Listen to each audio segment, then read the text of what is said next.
बोलिए प्रेम से श्री सद्गुरु महाराज की जय। श्री सद्गुरु महाराज की जय।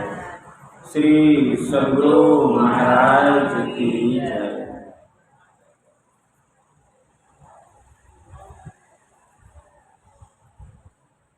नमामि अमित ज्ञान रूपं कृपालम् अगम बोधदाता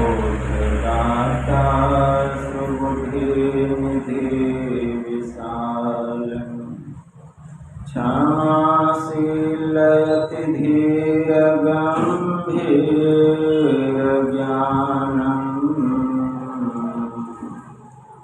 धर्मकील गृहधीर समधीर ज्ञानम् जगत त्राणकारी आधारी उदारम् भगत प्राण रूपं दयागुणपारम् नमो सद्गुरुं ज्ञानदाता सुस्वामी नमामि नमामि नमामि नमामि नमामि नमामि महाराज सद्गुरु है राजन को राजा है जिनकी कृपा से सर्व काज भने में ही सोई परम गुरु नमामि नमामि नमामि नमामि नमामि नमामि नमामि नमामि। श्री सद्गुरु महाराज की जय।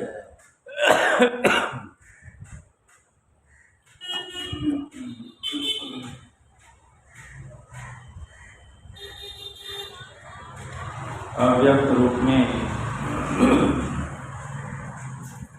परमाराध्य संत सद्गुरु महाराज के पावन कमल चरणों में बारंबार नमन। आदरणीय सत्संग प्रेमी गुरुजनों, भक्तिमती माताओं एवं धर्मशिला बहनों, आप लोगों को सर्वविदित हो चुका है कि यह संतमत सत्संग का आयोजन हमारे आदरणीय विनय बाबू और घर परिवार के समस्त लोगों ने मिलजुल कर स्वेच्छानुसार यह संतमत सत्संग का आयोजन किए। इस संतमत सत्संग के द्वारा ज्ञान योग युक्त एकमात्र ईश्वर भक्ति का संदेश दिया जाता है, उपदेश दिया जाता है। प्रत्येक प्राणी मात्र को बोध कराया जाता है कि ज्ञान क्या है, योग क्या है, भक्ति क्या है, जीव क्या है, माया क्या है, ब्रह्म क्या है।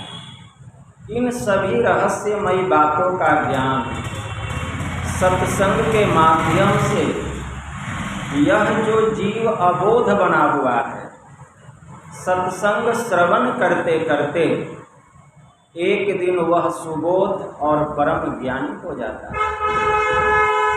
अभी संत स्तुति और गुरु वंदना से पाठ का शुभारंभ हुआ।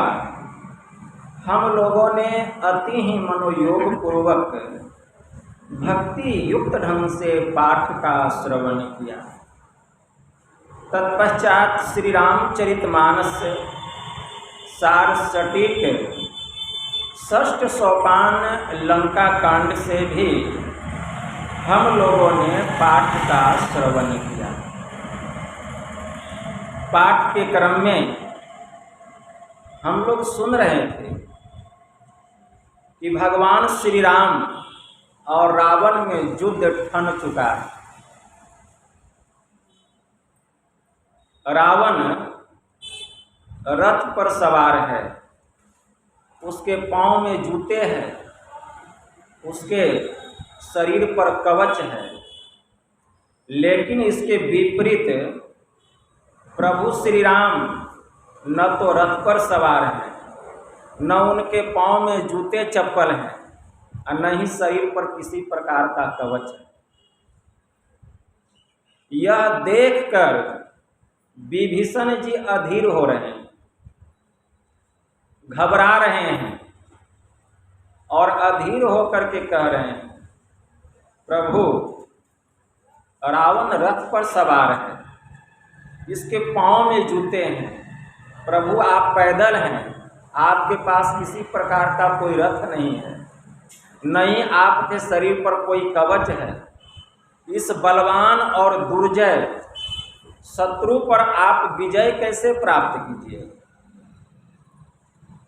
यह सुनकर कृपा निधान भगवान श्री राम ने अपने मित्र विभीषण जी से कहा, ज्ञान की बात कह रहे हैं। क्या कह रहे हैं? सुनहु सखा कह कृपा निधाना, अजेहि जय होय सो स्यंदन आना। कि हे मित्र, जिस रथ पर सवार होकर दुर्जय शत्रुओं पर विजय प्राप्त किया जाता है, वह रथ तो कोई दूसरा ही है।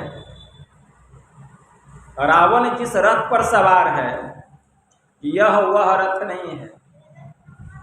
और उसी रथ का, धर्म रूपी रथ का वर्णन कर रहे हैं भगवान श्री राम।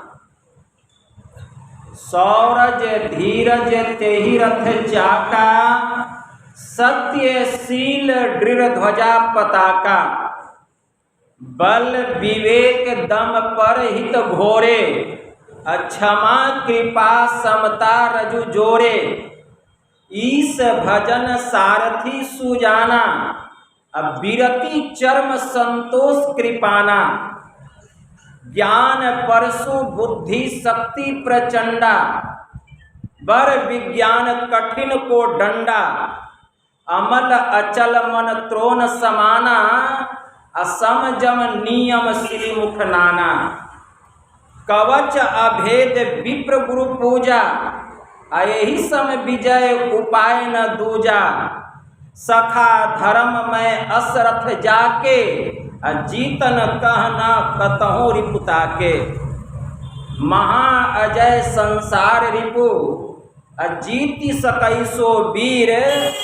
जाके असरथ होई दृढ़, सुनहु सखे मति धीर। कृपा निधान भगवान श्री राम ने विभीषण जी से यही बात कही। क्या समझें? सौरज धीरज तेहि रथ चाका।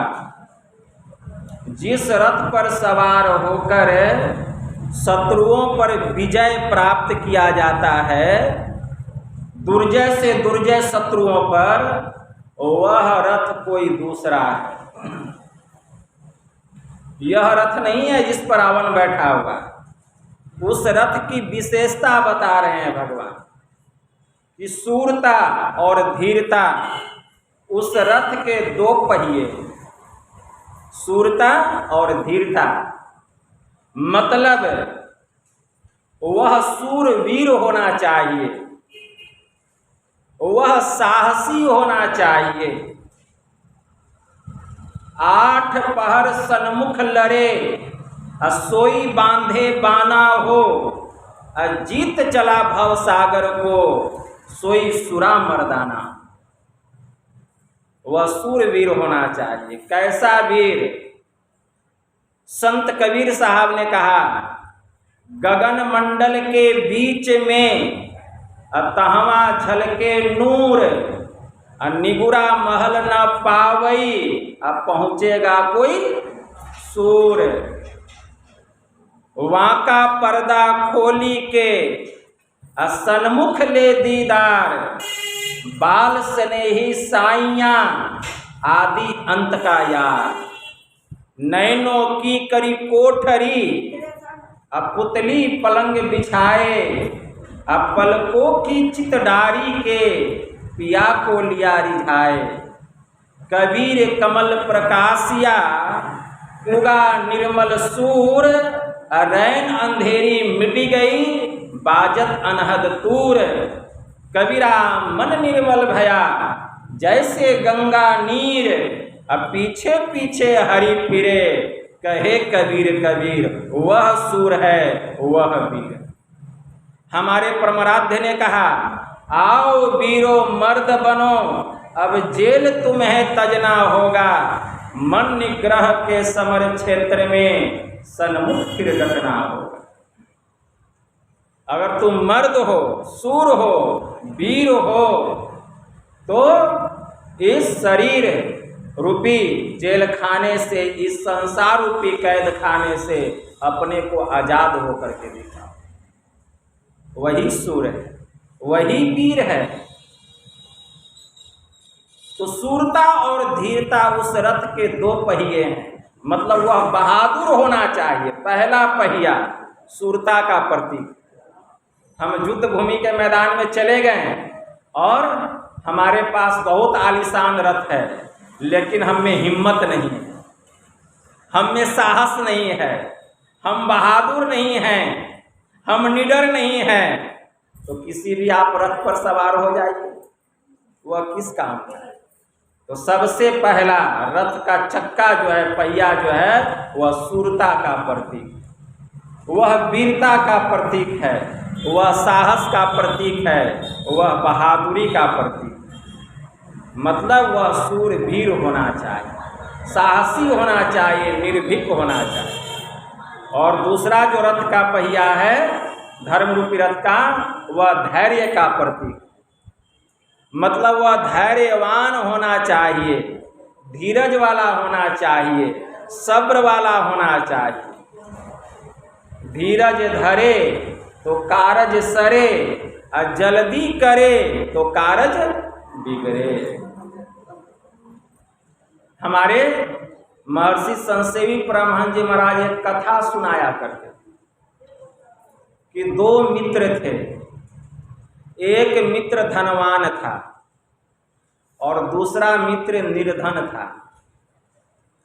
जो निर्धन मित्र था, एक दिन उसको कुछ रुपए की जरूरत आन पड़ी, तो वह निर्धन मित्र अपने धनवान मित्र के घर गया और कहा, देखो मित्र, मुझे 10,000 रुपए की सख्त जरूरत है, तुम मुझे दो, मैं तुमको बाद में दे दूंगा।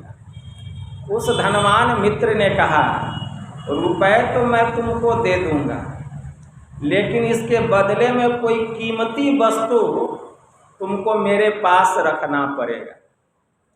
अब निर्धन मित्र सोचने लगा, मेरे पास तो कोई कीमती वस्तु है ही नहीं। तभी उसको एक उपाय सूझा। वह एक कागज का टुकड़ा उठाया और उसमें लिखा, धीरज धरे तो कारज सरे, और जल्दी करे तो कारज बिगड़े।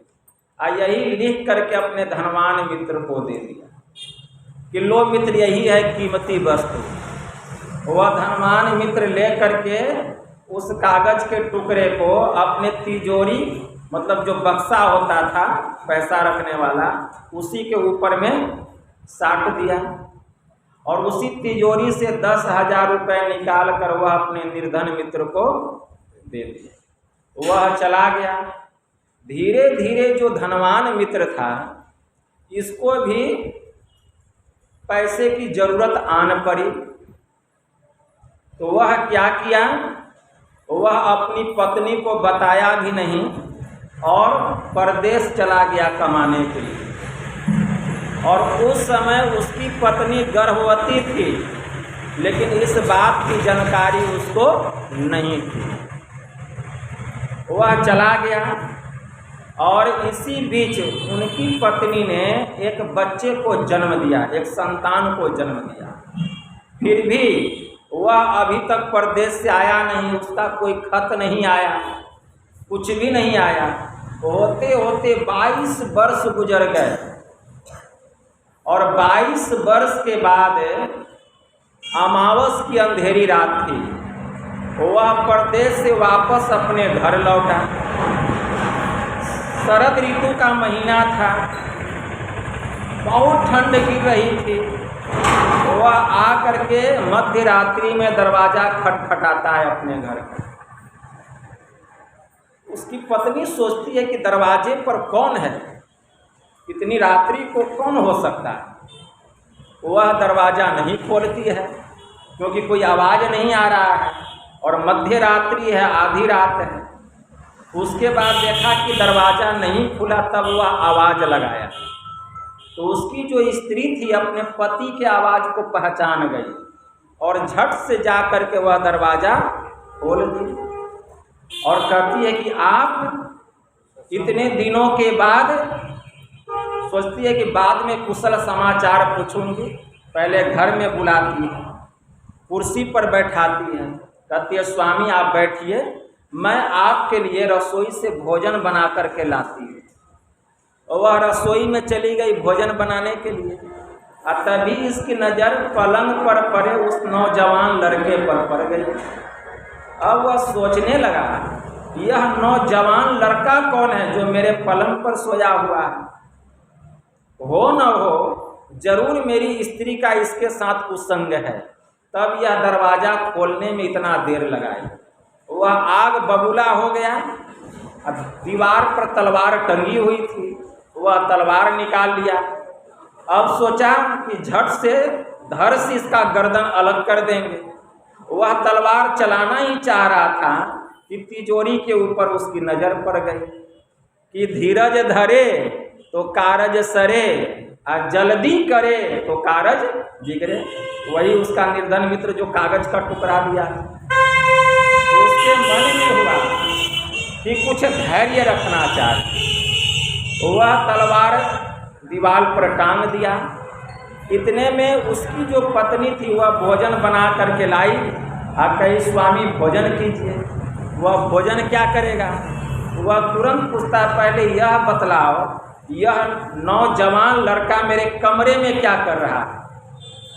उसकी पत्नी कहती है स्वामी जब आप यहाँ से परदेश गए थे तो हमको बताए थे कि मैं परदेश जा रहा हूँ, और गए तो गए ही, पूरे 22 वर्ष के बाद आप आ रहे हैं। इसके बीच न तो आपका कोई खत आया और न ही कोई आपका मैसेज आया। यह जो नौजवान लड़का है कोई और नहीं, यह आपका बेटा है। जब आप यहाँ से गए थे तो मैं गर्भवती थी, इस बात की जानकारी आपको नहीं थी, और यह लड़का आज पूरे 22 साल का हो चुका है। अब उसके आंखों से आंसू गिरने लग गए कि आज तो मेरे ही हाथों मेरे बेटे का कत्ल हो जाता, हत्या हो जाती, अगर वह मेरा निर्धन मित्र यह कीमती वस्तु हमको नहीं देता। बहुत पश्चाताप करने लग गया। सुबह हुई, जब सुबह हुई तो उसका जो निर्धन मित्र था जो 10,000 रुपया लेकर गया था, सुबह सुबह आ गया उसके दरवाजे पर और कहा कि लो मित्र तुम अपना 10,000 रुपया और मेरा कीमती वस्तु तुम हमको दे दो। तो वह धनवान मित्र कहता है कि देखो मित्र, रही बात इस 10,000 रुपये की तो यह मैं लेने वाला नहीं हूँ, और रही बात उस कीमती वस्तु की जो तुमने मुझे दिया तो वह मैं देने वाला नहीं हूँ, क्योंकि अगर वह कीमती वस्तु तुम मुझे नहीं दिए होते तो आज मेरे ही हाथ में मेरे बेटे की बलि पड़ जाती, उसकी हत्या हो जाती। इसीलिए कहा गया कि धीरज धरे कारज सरे और जल्दी करे तो कारज बिगड़ेगी। इसीलिए धैर्य रखना चाहिए। यह जो धीरता है, यह उस धर्म रूपी रथ का दूसरा पहिया है। तो सौरज धीरज तेहि रथ चाका, असत्यशील दृढ़ ध्वजा पताका। असत्यता यह क्या है? मजबूत ध्वजा, उस धर्म रूपी रथ का मजबूत ध्वजा। रथ में क्या होता है? पहिया होता है और पीछे में ध्वजा होता है, देखते हैं सीधा लाठी के जैसा, और उसके ऊपर में पताका फहराता है, झंडा फहराता है। तो ध्वजा क्या है? यह सत्यता है। सत्यता जो है यह ध्वजा है। सत्यशील दृढ़ ध्वजा पताका। तो सत्यता जो है यह मजबूत ध्वजा है। मतलब हमें सत्य धर्म का पालन करना चाहिए। सत्य का, जो सत्य धर्म का पालन करते हैं तो वह जो है एकदम मजबूत ध्वजा के तरह अपने स्थान पर स्थिर रहते हैं, उसको कोई हिला नहीं सकता। जैसे राजा सत्यदेव थे, और राजा सत्यदेव की नींद अचानक ब्रह्म बेला में टूट गई, तो क्या देखते हैं कि एक सुंदर स्त्री है, उसका पूरा शरीर जो है देवांगना के जैसा लग रहा है, दिव्य प्रकाश निकल रहा है उसके भीतर से। लेकिन वह जो स्त्री है वह हमारे राजमहल से बाहर जा रही है। तो राजा सत्यदेव कहते हैं, देवी ठहर जाओ, पहले तुम यह बतलाओ कि तुम कौन हो।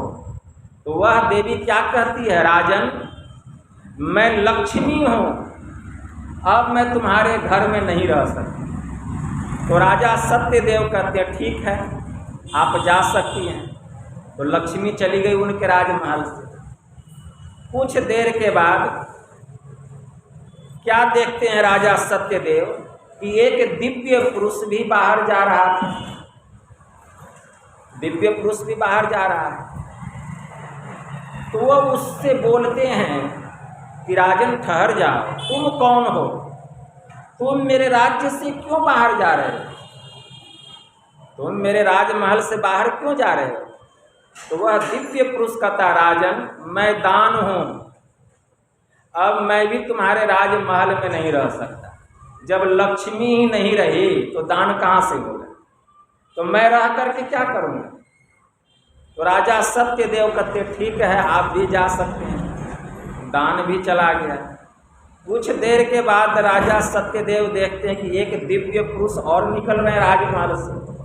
उसको भी राजा सत्यदेव कहते हैं, ठहर जाइए, आप कौन है, अपना परिचय दीजिए। वह दिव्य पुरुष कहते, राजन मैं यज्ञ हूँ। जब आपके घर लक्ष्मी नहीं रही, दान नहीं रहा, तो फिर यज्ञ कैसे होगा? यज्ञ संपन्न कैसे होगा? इसलिए मैं भी इस राजमहल से जा रहा हूँ। राजा सत्यदेव कहते, ठीक है तब आप भी जाइए। यज्ञ भी चला गया। कुछ देर के बाद राजा सत्यदेव देखते हैं कि एक दिव्य पुरुष, उसका पूरा शरीर सूर्य के समान प्रकाशित हो रहा है, बड़ा तेज प्रकाश निकल रहा था। वह भी राजमहल से बाहर निकल रहे थे। राजा सत्यदेव पूछते हैं कि हे देव आप कौन हैं? यह सुनकर वे दिव्य महापुरुष कहते, राजन मैं सत्य हूँ। जैसे वे कहते मैं सत्य हूँ, राजा सत्यदेव उनके चरणों में गिर जाते हैं।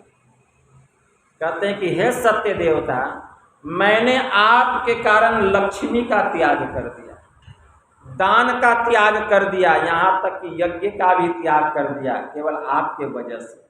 लेकिन मैं सत्य का त्याग नहीं कर सकता। अगर सत्य मेरे राजमहल से चला गया तो मेरा अस्तित्व ही समाप्त हो जाएगा। इसलिए मैं आपसे विनती करता हूँ, प्रार्थना करता हूँ कि आप मेरे राजमहल को छोड़कर कहीं अन्यत्र नहीं जाएं। सत्य देवता राजा सत्यदेव की प्रार्थना स्वीकार कर लिए और उस राजमहल को छोड़कर नहीं गए, उनके राजमहल में ही रह गए। कुछ देर के बाद राजा सत्यदेव देखते हैं कि लक्ष्मी भी राजमहल में वापस आ रही है।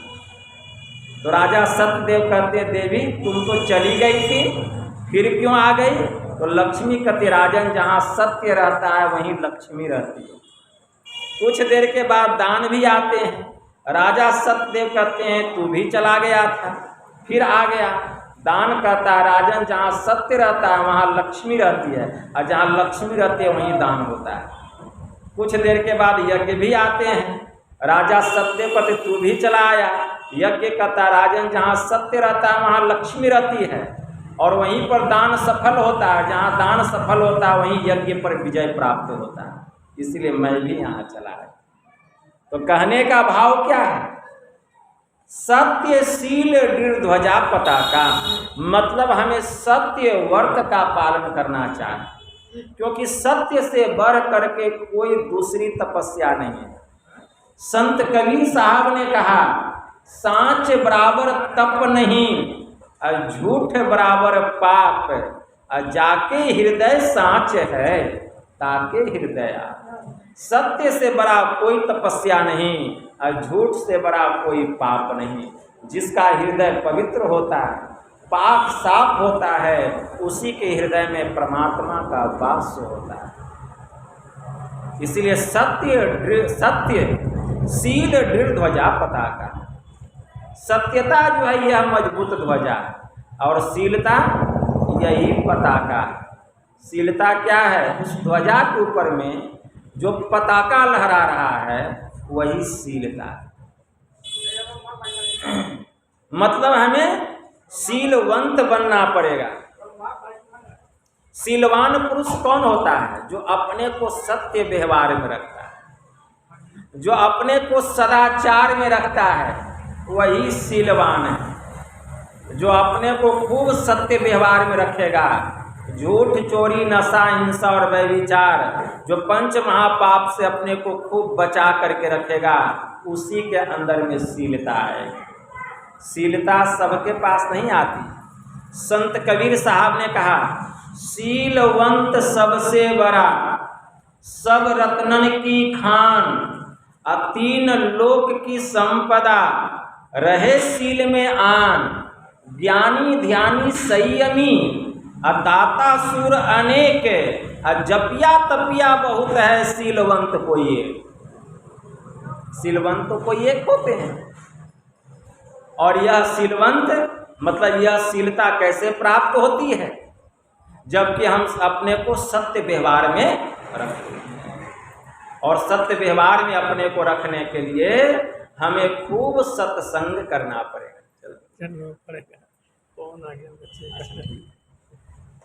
अपने को खूब सत्य व्यवहार में रखना पड़ेगा, तब शीलता आएगी। यह है शीलता।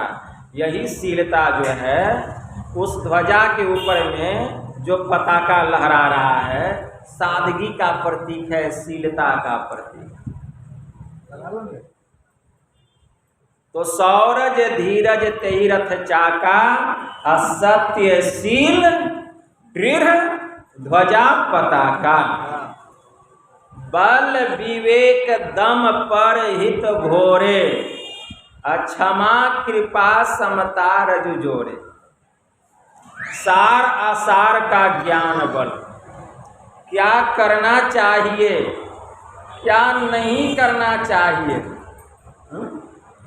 पाप क्या है पुण्य क्या है, सत्य क्या है असत्य क्या है। बल विवेक। धर्मराज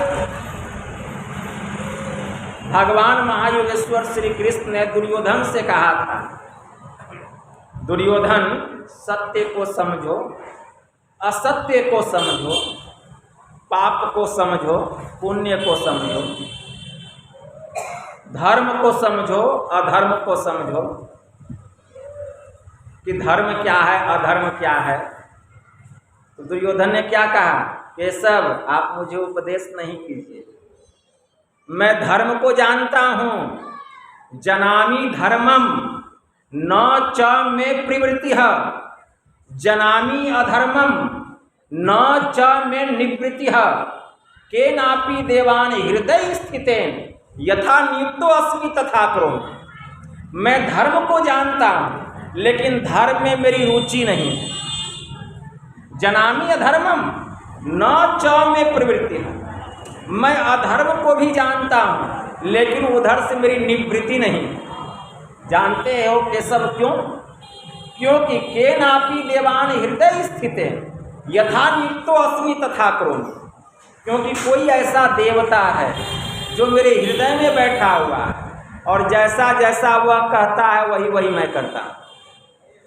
अब बताइए, अगर कोई देवता किसी के हृदय में बैठेगा तो क्या कहेगा कि धर्म का काम नहीं करो, अधर्म का काम करो, शुभ नहीं अशुभ काम करो, पुण्य नहीं पाप करो। यह देवता का काम है। यह देवता का काम नहीं, यह दैत्य का काम है, राक्षस का काम है। इससे सिद्ध होता है कि दुर्योधन के हृदय में कोई देवता नहीं, कोई दानव बैठा हुआ। इसीलिए बल विवेक दम मतलब इंद्रियों का निग्रह। दम का मतलब इंद्रियों का निग्रह, इंद्रियों का निग्रह करना। जो इंद्रियों का निग्रह करेगा उसी से परहित मतलब दूसरे का उपकार होगा। और जो अपनी इंद्रियों का निग्रह ही नहीं किया वह दूसरे का उपकार क्या करेगा। इंद्रियों का निग्रह करने के लिए क्या करना पड़ेगा? दम की साधना करनी पड़ेगी। बल विवेक दम परहित घोरे, ये सब उस रथ के घोड़े हैं, धर्म रूपी रथ के। भगवान श्री राम ने माता सबरी को छठी भक्ति में क्या कहा? छठ दम शील बीरति बहुकर्मा निरत निरंतर सज्जन धर्मा। कि ऐ सबरी, मेरी छठी भक्ति क्या है? दम की साधना करना, मतलब इंद्रियों का निग्रह करना, बहुत से कर्मों को करने से विरक्त होना और सदा सज्जनों के धर्म के अनुकूल काम करना। जो बहुत से कर्मों को करने से विरक्त होगा वही न सज्जनों के धर्म के अनुकूल काम करेगा। अब बहुत से कर्मों को करने से विरक्त कौन होगा? कर्म से कोई विरक्त हो सकता है? कर्म से कोई विरक्त नहीं हो सकता। लेकिन भगवान क्या कह रहे हैं? बहुत से कर्मों को करने से विरक्त होना, इसके लिए दम की साधना करनी पड़ेगी। तो हमें इस बात को समझना पड़ेगा कि जब तक हम कर्म नहीं करेंगे धर्म नहीं होगा। हमारे गुरु महाराज कहा करते थे, सभी धर्मों से वही छूटेगा जो कि सभी कर्मों से छूटेगा। सभी धर्मों से वही छूटेगा जो कि सभी कर्मों से छूटेगा। क्यों? क्योंकि कर्म करने से ही धर्म होता है। अब कर्म ही नहीं करेंगे तो धर्म कहाँ से होगा?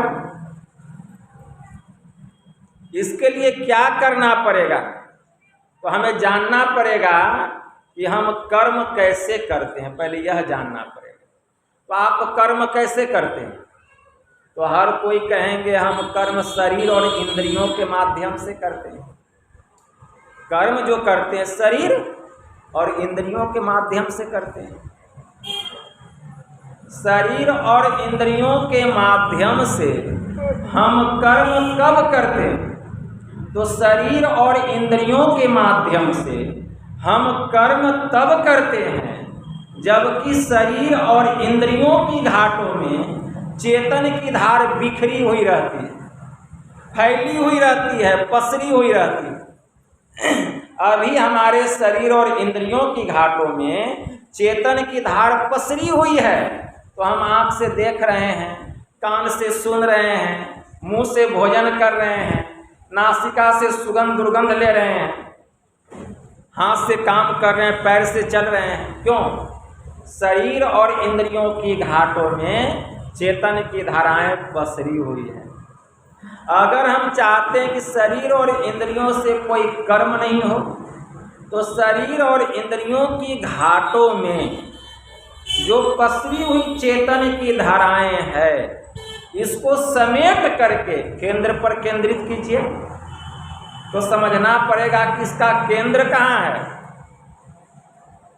शरीर और इंद्रियों की घाटों में जो पसरी हुई चेतन की धाराएं हैं, इसका केंद्र तो होगा। जैसे सूर्य कहाँ है? आसमान में, लेकिन उसका रोशनी धरती पर आ रहा है, सब जगह फैला हुआ है। उसी तरह से शरीर और इंद्रियों की घाटों में जो पसरी हुई चेतन की धाराएं, इसका केंद्र कहाँ है? इसका केंद्र है आज्ञा चक्र 10वां द्वार, वहीं पर इसका केंद्र है, आज्ञा चक्र 10वां द्वार। तो वहीं पर शरीर और इंद्रियों की घाटों में जो पसरी हुई चेतन की धाराएं हैं, इसको समेट करके वहीं पर केंद्रित करना पड़ेगा। वह स्थान कहाँ है? आज्ञा चक्र 10वां द्वार। तो किसी भेदी गुरु से इसका भेद का पता चलता है। मर्मी सज्जन सुमति कुदारी, मर्मी सज्जन जो भेदीय सज्जन है, तो मर्मी सज्जन सुमति कुदारी। तो ऐसे मर्मी सज्जन के पास जाना पड़ेगा।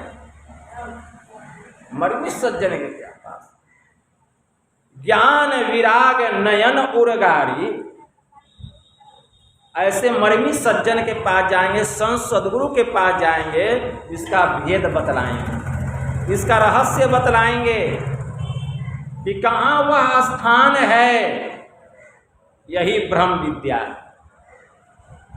तब वहाँ ध्यान लगाना पड़ेगा, वहाँ मन को अस्थिर करना पड़ेगा, वहाँ दृष्टि को लगाना पड़ेगा, क्योंकि जहाँ हमारी दृष्टि रहेगी वहीं हमारा मन रहेगा।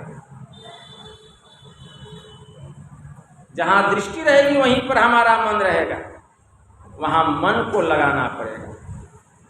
वह केंद्र, वह स्थान कहाँ है? तो शास्त्रों में यह बात तो भरी पड़ी है। अब शास्त्र की ओर आप लोगों को लेकर के जाते कि कहाँ कहाँ ये सब बात भरी हुई। भगवान शिव जी, भगवान शिव जी शिव संहिता में माता पार्वती से कहते,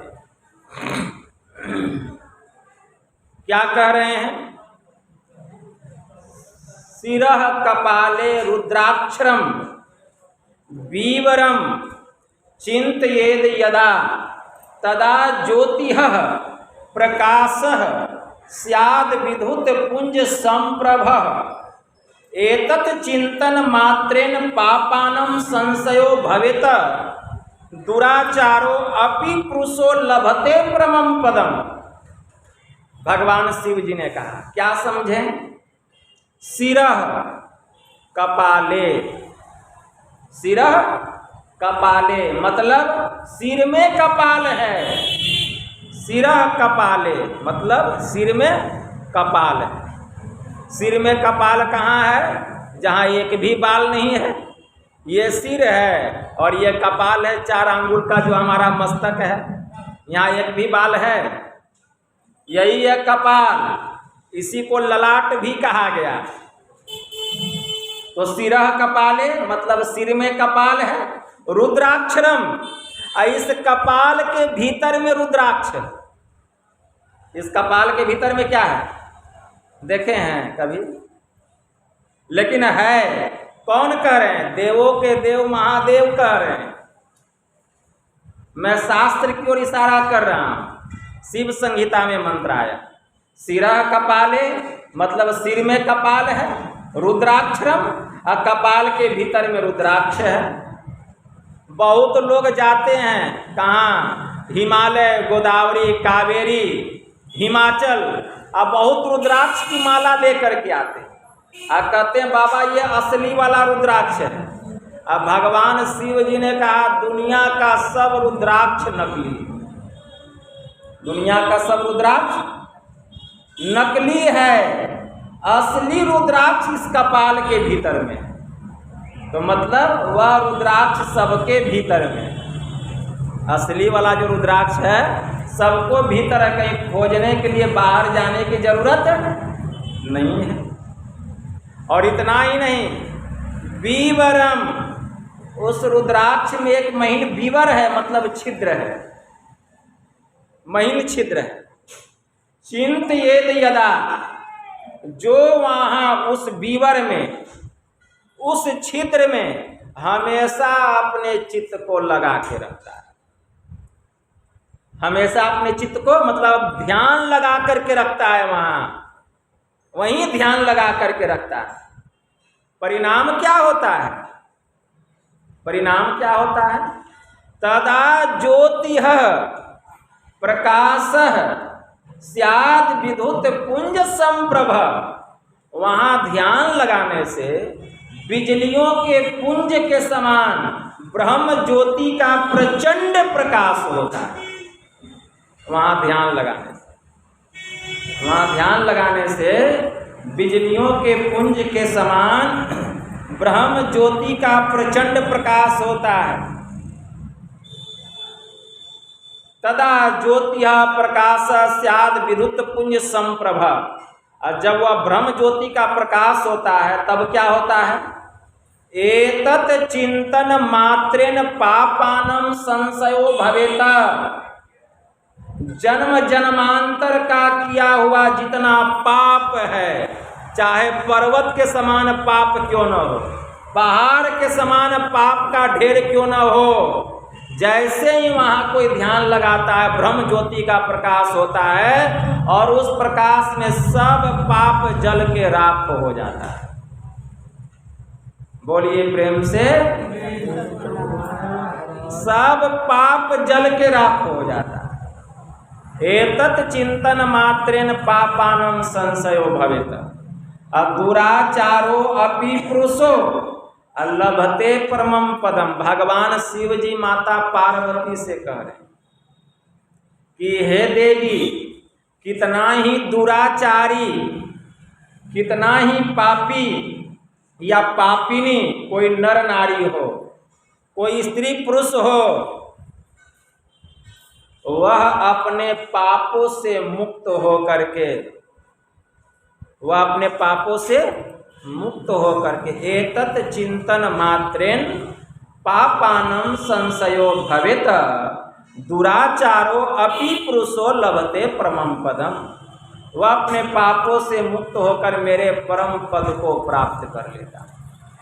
भगवान शिव जी का वहीं आज्ञा चक्र में ध्यान लगाने पर वही केंद्र है, तो केंद्र में अपने मन को केंद्रित करना पड़ेगा। ये तो बात भगवान शिव जी बोले। भगवान कृष्ण के पास चलते हैं, क्या वह भी कुछ बोलते हैं? तो भगवान महायोगेश्वर श्री कृष्ण ने भी कहा अर्जुन से, श्रीमद् भगवत गीता के 6ठे अध्याय के 13वें श्लोक में भगवान महायोगेश्वर श्री कृष्ण कहते हैं, काय शिरोग्रीवम धार्यांचलम स्थिरः संप्रेक्ष नासिकाग्रम स्वम दिश्चावलोक्यन। कि हे अर्जुन, धार गर्दन और मस्तक को सीधी रेखा में रखता हुआ, काय शिरोग्रीवम धार्यांचलम स्थिरः, अपनी काया को धर गर्दन मस्तक को सीधी रेखा में रखता हुआ, नासिका के अग्र भाग में नासिकाग्रम संप्रेक्ष नासिकाग्रम, एकदम सामने दोनों आंखों को बंद करके, दोनों आंख और नासिका का जो मिलन स्थान है ठीक उसके सामने अपने मन को स्थिर करता हुआ 10 दिशाओं को छोड़ करके अपने चित्त को वहां लगा, वहीं पर लगा। तो शास्त्र में तो ज्ञान भरा हुआ है। दूसरी जगह भगवान कहते उत्तर गीता में, मुहूर्तमपि योग गच्छे नासागरे मनसा सह सर्वम तरति पापानम तस्य जन्म शतार्जितम। एक मुहूर्त के लिए या एक क्षण के लिए मन सहित नासाग्र में जाकर के जो ठहरता है या नासाग्र में अपने मन को रोक करके रखता है कुछ काल के लिए भी, तो सैकड़ों जन्मों का किया हुआ जो पाप है वह साफ हो जाता है। पापों से मुक्त होने का ध्यान के अलावा कोई दूसरा उपाय नहीं है कितना दान कीजिए, तीर्थ कीजिए, पूजा कीजिए, पाठ कीजिए। आप गंगा जमुना गोदावरी में जाकर के डुबकी लगा लीजिए, केदारनाथ, बद्रीनाथ, द्वारिकानाथ, कहीं चले जाइए, जगन्नाथ, लेकिन पापों से मुक्ति मिलने वाली नहीं है। पर ये ध्यान बिंदु उपनिषद में एक मंत्र आया, यदि शैल समं पापं विस्तीर्णं बहुयोजनम भिद्यते ध्यान योगेन नान्यो भेदा कदाचन। पहाड़ के समान कई योजन तक फैला हुआ पाप हो, कई योजन तक फैला हुआ पाप हो, कई योजन तक, तो बिना ध्यान योग से उस पाप से छुटकारा नहीं मिलता। विस्तीर्णम बहुयोजनम भिद्यते ध्यान योगेन नान्यो भेदा कदाचन। ध्यान योग के अलावा पापों का नाश करने वाला आज तक न कोई दूसरा उपाय हुआ था, न हुआ है, न भविष्य में होने वाला। तो ध्यान योग यही एक उपाय है और कोई दूसरा उपाय नहीं। जब ध्यान योग के द्वारा हम आज्ञा चक्र 10वें द्वार में प्रवेश कर जाएंगे, हमारी दृष्टि की दोनों धार वहाँ जा करके मिलेगी, तो वहाँ ब्रह्म ज्योति का प्रचंड प्रकाश होगा। तब क्या होगा, अंधकार का मंडल फट जाएगा। अभी सुने ना, ऐन महल पट बंद के अचलु सुखमन घाटी हो, अदृष्टि डोरी स्थिर रहे तम बिचही में फाटी हो। अंधकार का मंडल फट जाएगा, आप अंधकार से प्रकाश मंडल में चले जाएंगे, स्थूल शरीर और इंद्रियों के ज्ञान से आप ऊपर उठ जाएंगे। तब क्या होगा, दम की साधना में आप पूर्ण हो जाएंगे। दम की साधना में अब शरीर और इंद्रियों के घाटन से चेतन की धार सिमट करके ऊपर उठ गई। अब तो यहाँ समाधि लगा हुआ है, इस स्थूल शरीर का भी ज्ञान नहीं है, न ही इंद्रियों का ज्ञान है, क्योंकि इसमें जो पसरी हुई चेतन की धार थी सिमट करके दूसरे शरीर में, सूक्ष्म शरीर में प्रवेश कर गई। तो ऐसे जो महापुरुष होते हैं वही बहुत से कर्मों को करने से विरक्त होते हैं और सज्जनों के धर्म के अनुकूल चलते हैं। मतलब झूठ, चोरी, नशा, हिंसा और व्यभिचार 5 महापापों से वे बच जाते हैं। उनसे ये 5 पाप नहीं होता है। जो प्रकाश मंडल में चले गए हैं उनसे जितने कर्म होते हैं, प्रकाशित कर्म होते हैं, उनसे किसी का अपकार नहीं, सबका उपकार होता है। यही है बल विवेक दम पर हित घोरे। यही है उस धर्म रूपी रथ का घोड़ा। बल विवेक दम, इंद्रियों का निग्रह, परहित, सबका उपकार, ये घोरे। क्षमा कृपा समता रजु जोड़े। और ये क्षमा, कृपा और समता रूपी रस्सी से जुड़े हुए ये जो घोड़े हैं, जिसको ज्ञान हो जाएगा ना, उसी के अंदर में क्षमा आएगी। वही किसी के ऊपर में कृपा करेगा, वही किसी के ऊपर में दया करेगा। लेकिन जब तक ज्ञान का उदय नहीं हुआ है, उससे किसी का कभी उपकार होगा, कभी अपकार होगा। कभी वो झूठ बोलेगा, कभी सच बोलेगा, कभी दया भी करेगा, कभी अपकार भी कर देगा। इसीलिए संत राधा स्वामी जी महाराज की वाणी में आया, सखी क्यों देर लगाई, चटक चढ़ो नव द्वार, इस नगरी में तिमिर समाना, भूल भरम हर बार, खोज करो अंतर उजियारी, अछोर चलो नव द्वार। जब तक इस नगर में रहेंगे, इस शरीर रूपी नगर में, हमसे भूल होगा, भ्रम होगा, बार बार होगा। तो इस नगरी में तिमिर समाना, भूल भ्रम हर बार। इस नगर में क्या है, अंधकार छाया हुआ है। आंख बंद करके देखिए, सबके भीतर में अंधकार। यही बल विवेक दम परहित घोरे, क्षमा कृपा समता रजु जोरे।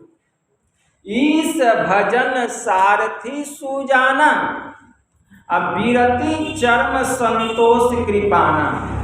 मतलब ईश्वर का भजन यही अत्यंत चतुर सारथी। ईश्वर का भजन इस धर्म रूपी रथ का मतलब वह ईश्वर का भक्त होना चाहिए, ईश्वर का ध्यान भजन करने वाला होना चाहिए।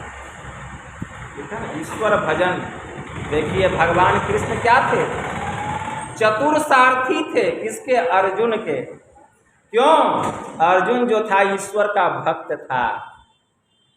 अर्जुन कौन था? ईश्वर का भक्त था।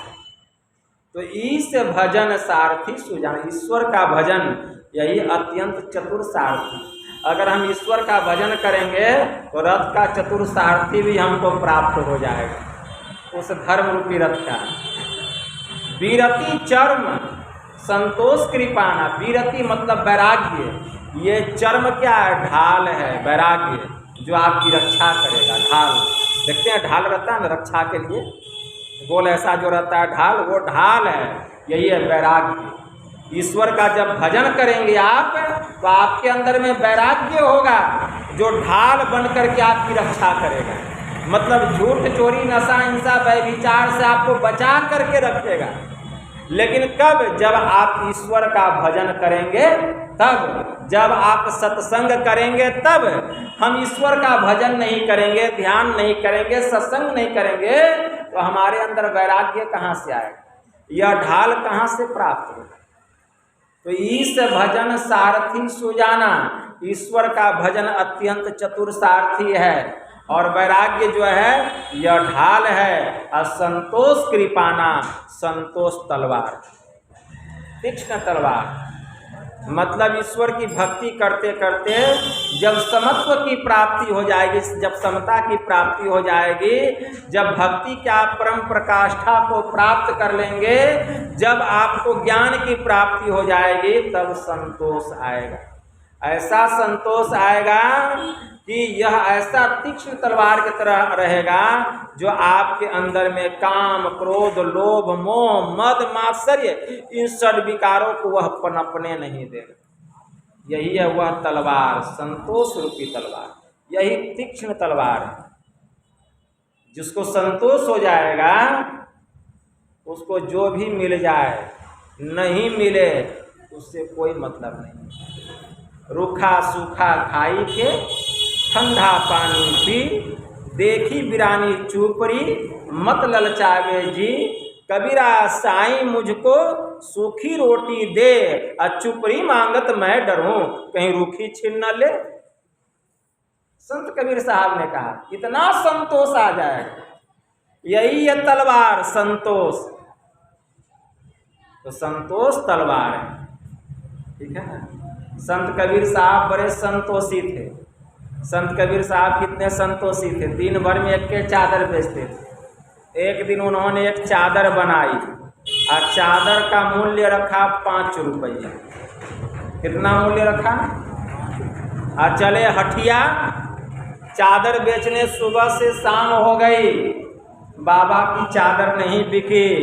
जो आते पूछते, बाबा चादर कितने की है? बाबा बोलते 5 रुपए की। बाबा 4 रुपए में दोगे? 5 रुपया से न 1 पैसा कम लूँगा और न 1 पैसा बेसी लूँगा। बाबा 4.5 रुपए में दोगे? कहा न 5 रुपया से न 1 पैसा कम लूँगा न 1 पैसा बेसी लूँगा। बाबा की चादर नहीं बिकी। सुबह से शाम हो गई और सबकी चादर बिक गई। एक पड़ोस के व्यक्ति थे बाबा के, कहते हैं बाबा आपकी चादर नहीं बिकी। बाबा ने कहा मेरी चादर नहीं बिकी। पड़ोसी ने कहा लगता है बाबा आपने चादर का मूल्य बेसी रखा है क्या? कहा नहीं, मात्र 5 रुपया। वह व्यक्ति सोचने लगा ऐसा चादर तो मैं 5 रुपया से ही बेसी दाम में बेचा हूँ, इतना सस्ता चादर।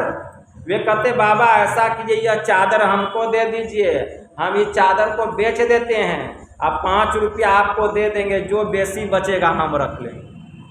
बाबा ने बात मान ली, कही कि मुझे तो मात्र 5 रुपया ही चाहिए। कहा ठीक है। वह व्यक्ति चादर लेके बैठ गए। एक व्यक्ति आए ग्राहक, कहते हैं भाई साहब चादर कितने की है? वे कहते हैं 8 रुपए की। 7 रुपए में दीजिएगा? ले लीजिए। तो जो चादर बाबा से 5 रुपए में नहीं बिकी और तुरंत 1 मिनट में वह व्यक्ति 7 रुपया में चादर बेच दिया। वह बाबा को 5 रुपया देता है और 2 रुपया अपने पास में रख लेता है। कहता बाबा मैंने 7 रुपया में चादर बेचा लेकिन आपसे 5 रुपया में नहीं बिका, ये 2 रुपया मेरा मुनाफा हुआ। उसी समय संत कबीर साहब के एक शिष्य ने कहा, कबीरा चले हाट को कहे न कोई पतियाए, अब 5 टके का 2 पट्टा 7 टके हो जाए। मतलब 5 रुपया का चादर 7 रुपया में बिकिया। तो कबीर साहब कितने संतोषित थे। तो जो भक्ति के परम प्रकाष्ठा को प्राप्त कर लेते हैं उनके अंदर में संतोष रूपी तलवार आ जाता है। यही संतोष जो है यही तलवार। ईस भजन सारथी सुजाना, अविरति चर्म संतोष कृपाना। ज्ञान परसु बुद्धि शक्ति प्रचंडा, बर विज्ञान कठिन को डंडा। क्या समझे? ज्ञान फरसा है, दान जो है ये फरसा है। फरसा देखे हैं कैसे मुड़ा हुआ रहता है, देखते हैं। मतलब दान जब करते हैं तो हम दोनों हाथ से देते हैं, ठीक है ना, हम देते हैं दोनों हाथ से। यह फरसा है दान, फरसा को सिद्ध करता है। तो दान जो है यह फरसा, दान परसु अब बुद्धि शक्ति प्रचंडा, ठीक है। और अत्यंत तेज बुद्धि जो है यह बर्छी है, ठीक है ना, जो फेंक के मारा जाता है, बर्छी लेते हैं, यही है अत्यंत तेज बुद्धि, तीव्र बुद्धि। अबर विज्ञान कठिन को डंडा, और श्रेष्ठ ज्ञान मतलब अनुभव ज्ञान यही कठिन धनुष है। अनुभव ज्ञान, जिस ज्ञान को पा लेने पर और कोई ज्ञान पाने के लिए शेष बाकी नहीं रह जाता। अंतिम ज्ञान अनुभव ज्ञान, यही कठिन धनुष है। अमल अचल मन त्रोण समाना, असमजम नियम सिली मुख नाना। निर्मल और स्थिर मन यही तरकस के समान। तरकस देखते हैं पीछे में रहता है, उसमें तीर रहता है, एक जगह स्थिर रहता है, उसमें हिल डोल नहीं होता। तो जिसका मन स्थिर हो गया, पवित्र मन जिसका है, जिसका मन शांत हो गया है, वह तरकस के समान और उसमें तीर रहता है। तो अमल अचल मन त्रोण समाना, समजम नियम सिली मुखना। उसमें साम यम नियम नाना प्रकार के तीर हैं उस तरकस में। साम जम नियम, यम नियम। योग शास्त्र में योग के 8 अंग बतलाए गए हैं और पहला अंग है यम और दूसरा अंग है नियम। यम नियम, आसन प्राणायाम, इसके बाद प्रत्याहार, धारणा, ध्यान, समाधि, यही योग के 8 अंग बतलाए गए। तो यम जो है पहला अंग है और नियम दूसरा अंग है। यम के भी 5 भाग हैं, सत्य, अहिंसा, अपरिग्रह, अस्तय और ब्रह्मचर्य। यही सब तो तीर हैं उस तरकस के। नियम के भी 5 भाग हैं, शौच, संतोष, तप, स्वाध्याय और ईश्वर प्राणिधान। ये भी तीर हैं उस तरकस के। तो अमल अचल मन त्रोण समाना, असम जम नियम सिली मुख नाना। कवच अभेद विप्र गुरु पूजा, यही सम विजय उपाय न दूजा। अभेद कवच क्या है? गुरु की पूजा, यही अभेद कवच है। गुरु की पूजा अभेद कवच है। कवच का मतलब सनाह, जीरह, बख्तर जो सीने पर होता है, जिसको कवच कहा जाता है, उसको सनाह भी कहा जाता है, बख्तर भी कहा जाता है, जीरह भी कहा जाता है। यह अभेद कवच है। क्या? गुरु की पूजा। जब भगवान श्री राम रावण का वध करके अयोध्या नगरी आए तो माता कौशल्या प्रभु श्री राम से पूछती है कि बेटा, इतना बलशाली, इतना धुरंधर, इतना दुष्ट रावण पर तुमने विजय कैसे प्राप्त किया? कैसे प्राप्त किया? तुम्हारे हाथ इतने कोमल, इतने मुलायम, और उस दुष्ट रावण पर तुमने बेटा विजय कैसे प्राप्त किया? प्रभु श्री राम ने क्या कहा? माँ, गुरु वशिष्ठ कुल पूज्य हमारे, इनकी कृपा दनुजरन मारे। माँ, हमारे जो गुरु वशिष्ठ हैं ये हमारे पूज्य हैं, हमारे गुरु हैं, और इन्हीं की कृपा से मैंने रणभूमि के मैदान में उस दुर्जय शत्रु पर विजय प्राप्त की। तो कवच अभेद विप्र गुरु पूजा, यही सब विजय उपाय न दूजा। ठीक है ना? तो गुरु की पूजा के अलावा दुश्मनों पर विजय प्राप्त करने का और कोई दूसरा उपाय नहीं, कोई उपाय नहीं। कौन कह रहे हैं? प्रभु श्री राम कह रहे हैं, विभीषण जी को कह रहे हैं, सखा धर्म में असरथ जाके, जीतन कहना कतहु रिपुता के। हे मित्र, जिसको ऐसा धर्म रूपी रथ प्राप्त हो गया है, उसको जीतने के लिए इस संसार में कहीं शत्रु नहीं है, उस पर कोई विजय प्राप्त नहीं कर सकता, कोई नहीं उस पर विजय प्राप्त कर सकता। उसको जीतने के लिए जो ऐसे धर्म रूपी रथ पर बैठा हुआ है, उसको जीतने के लिए संसार में कोई ऐसा शत्रु नहीं है जो उस पर विजय प्राप्त करे। महा अजय संसार रिपु, जीति सकई सो वीर, जाके असरथ होई दृढ़, सुनहु सखे मति धीर। हे मित्र सुनो, हे मति धीर, तुम इतने अधीर क्यों हो रहे? जाके असरथ होई दृढ़, सुनहु सखे मति धीर।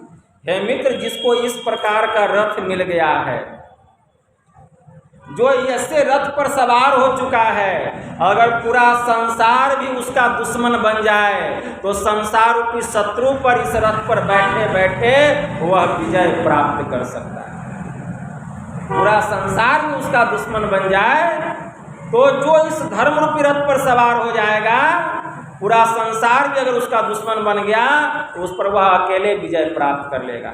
फिर यह रावण क्या है? ऐसा ऐसा हजारों रावण आ जाए तो वह मेरा बाल बांका नहीं कर सकता। अब तो विश्वास हो गया इसको, विभीषण जी को, कि रावण अब मारा जाए। विश्वास हो गया। अब जो भय था, जो अधीर हो रहे थे विभीषण जी, भय समाप्त हो गया विभीषण जी का। जो घबराहट थी वह समाप्त हो गई। ठीक है ना? अब राम और रावण में युद्ध ठन गया। और युद्ध ऐसा ठना जब राम के बाण से वह पार नहीं पाने लगा रावण, तब वह माया वाला युद्ध शुरू कर दिया, मायावी युद्ध शुरू कर दिया। कहीं बालू की वर्षा करता, कहीं अग्नि की वर्षा करता, कभी हड्डियों की वर्षा करता, कभी अपने गुप्त हो जाता और अपनी माया से बहुत राम लक्ष्मण बानर सेना को बना करके युद्ध करता। यह केवल प्रभु श्री राम को छोड़ करके उनके दल में जितने लोग थे देख करके सब अचंभित हो गए। यह दृश्य देखकर भगवान श्री राम ने तरकस से एक बाण निकाला और उसके ऊपर में छोड़ दिया। जितना उसका माया था रावण का सब नष्ट हो गया। जितने राक्षस थे सब मर गए रावण के। यह देख करके रावण प्रभु श्री राम की ओर दहाड़ते हुए दौड़ा और कहा कि आज तुमने मेरे जितने राक्षसों को मारा है, इसका बदला राम मैं तुझे काल के हवाले करके लूंगा। तो प्रभु श्री राम ने क्या कहा? ऐ रावण, नीति सुन, व्यर्थ बकवाद करके अपने सुयस्य नष्ट क्यों कर रहा है? इस संसार में तीन तरह के लोग होते हैं। जनी जल्पना करी नासही, नीति सुनहि करहि क्षमा, संसार महापुरुष त्रिविध, पाटल रसाल पनस समा। एक सुमन प्रद, एक सुमन फल, एक फल केवल लागही, एक कहही कहही करही, अपर एक करही कहत न वागही। भगवान श्री राम ने रावण से कहा कि रावण, इस संसार में तीन प्रकार के पुरुष होते हैं। एक होते हैं गुलाब के फूल के जैसा, एक होते हैं आम के जैसा, एक होते हैं कटहल के जैसा। गुलाब में देखते हैं केवल फूल लगता है, फल नहीं लगता है। तो एक वे लोग होते हैं जो केवल कहते हैं लेकिन करते कुछ नहीं है, और दूसरे होते हैं आम के जैसा, तो आम में फूल भी लगता है फल भी लगता है। तो दूसरे वे होते हैं जो कहते हैं तो उसमें से कुछ करते भी हैं, और तीसरे होते हैं कटहल के जैसा, कटहल में फूल नहीं लगता है केवल फल ही लगता है। तो तीसरे लोग कहते नहीं है, करके दिखा देते, करके दिखा देते भगवान ने कहा। और अंत में भगवान श्री राम रावण के 10 शीश और 20 भुजाओं को काट करके जमीन पर गिरा देते थे, उड़का देते थे। लेकिन परिणाम क्या होता था? रावण का 10 शीश और 20 भुजाएं फिर से जुट जाते थे। भगवान श्री राम सोचने लगे कि जिसका 10 शीश और 20 भुजाएं कटकर गिर जाए और फिर जुट जाए, इसका मतलब यह तो अमर है, इस पर विजय कैसे प्राप्त किया जाएगा?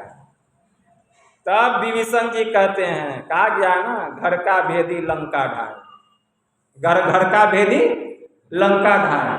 जो घर का भेदी होता है ना, लंका को भी ढा देता है।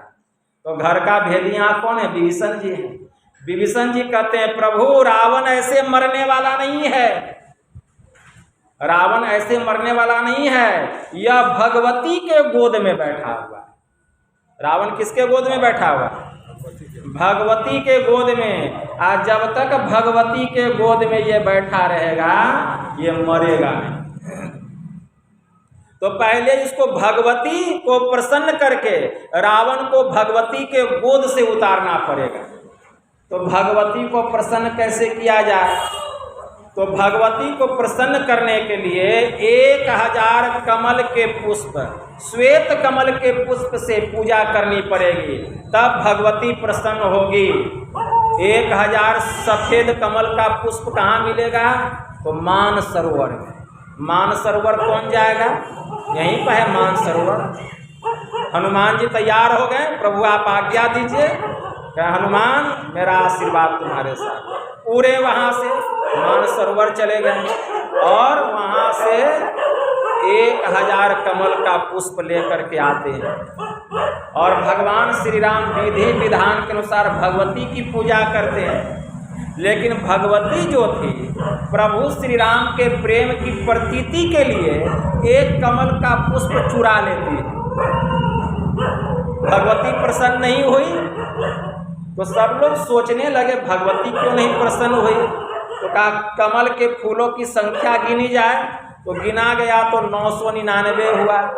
अब एक पुष्प कहाँ गया? तो भगवती तो चुरा ली, किसी को पता नहीं है।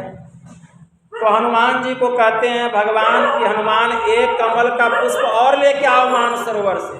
हनुमान जी कहते हैं प्रभु अब वहाँ एक भी पुष्प नहीं है, अब क्या होगा?